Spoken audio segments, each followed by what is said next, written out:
Poderíamos dizer, então, que o prazer passa a ser o referente de uma rede onde vão instalar-se o amor e seu contrário, o ódio, o sentido e seus índices, crença, incógnita, incerteza e, logicamente, a angústia e a necessidade da defesa. Fica clara, assim, a solução pulsional de Freud. As excitações somáticas dirigem uma demanda à mente, solicitam uma elaboração. A libido é a expressão psíquica da sexualidade. O ego, eu indiferenciado, é o assento de uma libido narcisista, sem objeto, graças a uma representação do objeto, menos decisiva que uma relação direta com o objeto. Esta libido transforma-se, então, por essa via, em libido de objeto. Existe uma pressão exercida de forma constante, é o que chamamos força pulsional, e uma rebeldia permanente que se opõe à domesticação, ao caráter passional. Aí teríamos que fazer um dueto, digamos, pulsão, paixão. A libido é o índice de Eros, o que quer dizer também seu representante, seu mandante, seu demandante e sua potência. Onde Eros está presente, a libido é a expressão psíquica da sexualidade. Eros, força do vínculo, ligará ao mesmo tempo o mundo interno, a psique, e a relação com o objeto situado no mundo externo, mas formado por incorporação no mundo interno. Freud enriquece assim sua concepção da sexualidade, acrescentando uma teoria do vínculo, como indica este novo agrupamento à luz de Eros. O lugar central é dado agora ao amor. A energia disponível de Eros, a mesma que se exerce no amor, é a libido, que se situa no ego id indiferenciado. Mas Eros e a função sexual devem se diferenciar na teoria. Qual é essa diferença? A sexualidade presente desde o início tem uma evolução, um desenvolvimento. Tem também um declínio por causa do envelhecimento.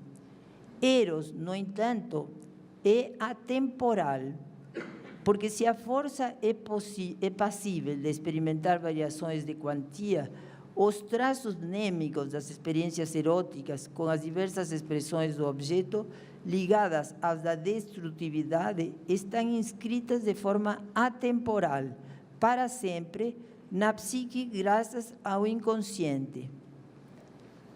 Eros é uma parte da psique, mas esta parte se inscreve para sempre e de forma indelével. Compreende-se assim que é o amor, a pulsão de amor, que toma a dianteira sobre a sexualidade sem se dissociar dela. O amor abrange, então, as diferentes expressões citadas por Freud em Psicologia das Massas e Análises do Ego. Amor dos amantes, entre pais e filhos, a amizade, o amor da pátria e diversos outros. E compreende também suas formas sublimadas. Assim, os objetos da sublimação, integrados na função objetalizante, sobrevivem às variações da sexualidade devidas à constituição biológica do homem. O biopsíquico tende ao psíquico.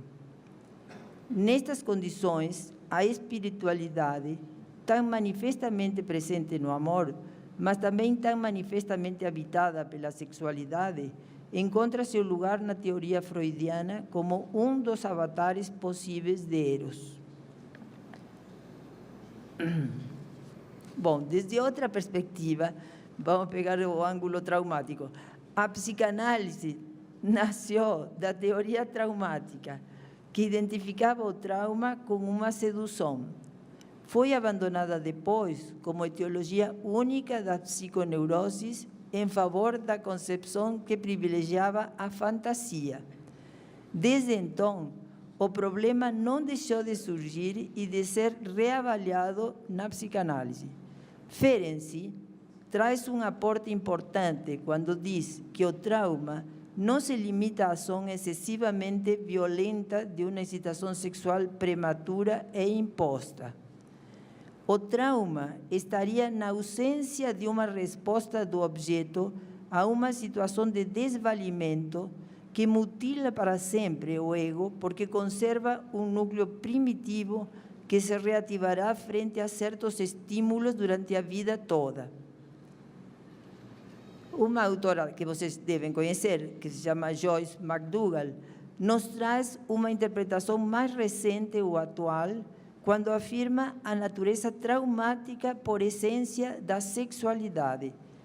Culmina com as noções de sexualidade aditiva e de neonecessidades sexuais, que aproximam estas práticas do sexual às toxicomanias.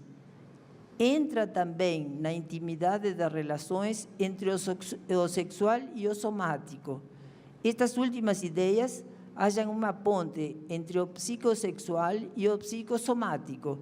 Joyce McDougall as denomina sexualidades arcaicas.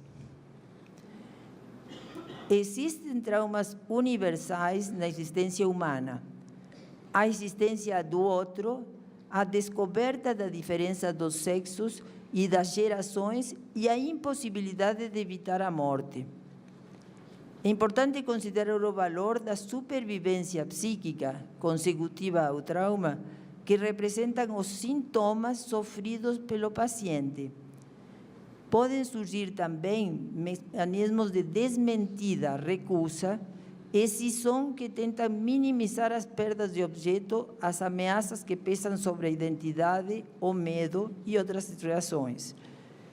Estas descrições abrem novas perspectivas para a patologia do narcisismo, a negação da alteridade, a necessidade de autoafirmação do eu, não refreada por nenhuma consideração para com o objeto. O ego estaria tão sintônico com a pulsão sexual que até se poderia confundir com ela.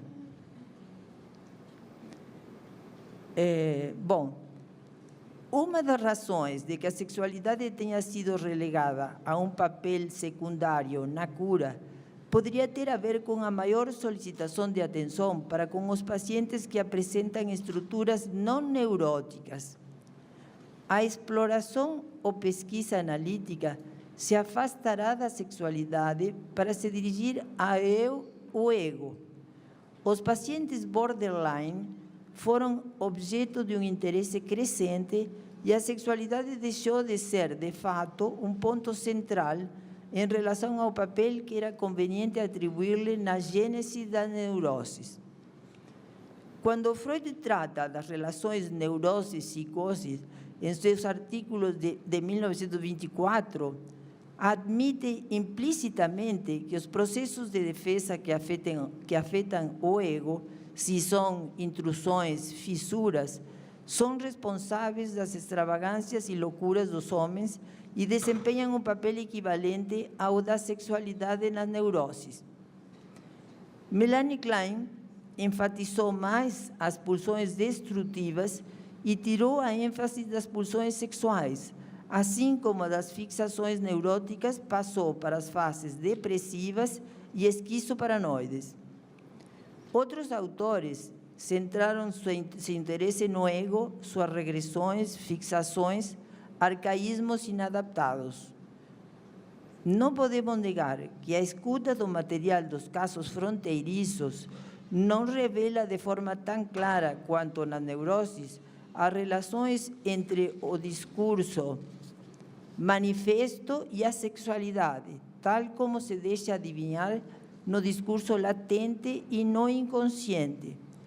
Pelo contrário, os problemas ligados à estrutura do ego ficam muito visíveis.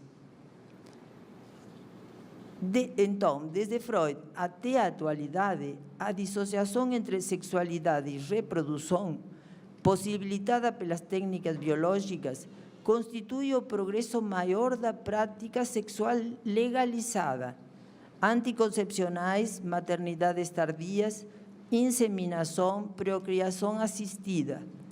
A isso se acrescentam as mudanças na estrutura familiar, marcadas antes pela força da figura paterna, que agora se alterou, a possibilidade do divórcio, a transformação da condição social da mulher e a conquista da sua independência econômica, mudam consideravelmente as relações entre homem e mulher e, como consequência, entre pai e mãe. Ainda observamos como psicanalistas a distância entre hábitos, comportamento sexual, ideologia da sexualidade contemporânea e organização psíquica inconsciente no mundo interior. Mas não podemos deixar de pensar que no decorrer do tempo teremos que fazer uma reavaliação entre as incidências biológicas, sociais e psicológicas que afetam o sexual. Como aparecerá no futuro a sexualidade infantil e como refletirá na criança esta série de novas normas? Interessante, porque essa pergunta já apareceu na mesa de ontem. Eu já tinha escrito isso.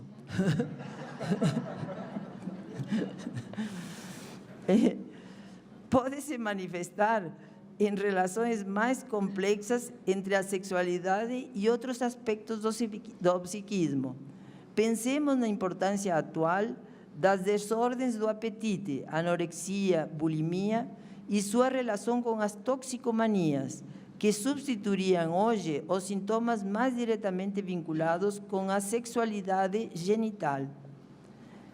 Apesar de todo dito anteriormente, seria uma ingenuidade acreditar que a sexualidade estaria livre, finalmente, de sombras. A questão sexual é quase impossível de ser resolvida. O vínculo que junta sexualidade e prazer é o fundamento do sexual em psicanálise. Temos que considerar também o par prazer-desprazer, onde um dos termos não pode ser pensado sem o outro. O princípio de prazer-desprazer ocupa o centro dentro das manifestações da sexualidade. E consideramos também o princípio da realidade, que aparece como um princípio de prazer modificado, destinado a preservar o prazer e proteger contra os perigos, como, por exemplo, a desorganização do ego pelo exercício sem freio das diversas formas de prazer, a droga, e, por outra parte, a transgressão em relação à lei, como no incesto, o abuso. Temos que considerar também que, às vezes, o princípio do prazer deriva em fracasso, como na sexualidade criminal. Os estados críticos dos atos delitivos, violações, incestos, não vão só acompanhados de prazer. Neles se comprovam a exigência de uma necessidade imperiosa, de uma pressão incontrolável, mais do que um desejo. Esta necessidade vai acompanhada pela ameaça de desorganização do ego, que pode chegar à despersonalização. Prevalece o sentimento de dominação e de poder, onde o prazer sádico, inclusive, se apaga em favor de afetos que se caracterizam pela vingança e o controle omnipotente. Podemos sustentar que a pulsão é a matriz do sujeito. Na teoria freudiana, o ego nasce das relações entre as pulsões e o mundo exterior. O ego é atuado pelas pulsões e tende a ligar-se ao objeto como a seu complemento. Retomando o dito anteriormente, de que a sexualidade nas análises hoje não desempenha um papel tão claro como antes, temos duas razões para isso.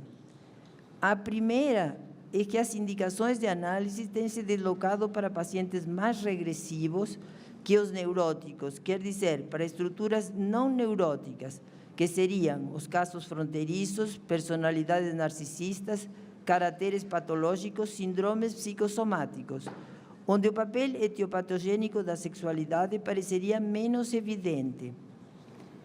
São situações onde as desordens se atribuem mais ao ego. Nestas estruturas não neuróticas, a constelação sexual é mais diversa e complicada.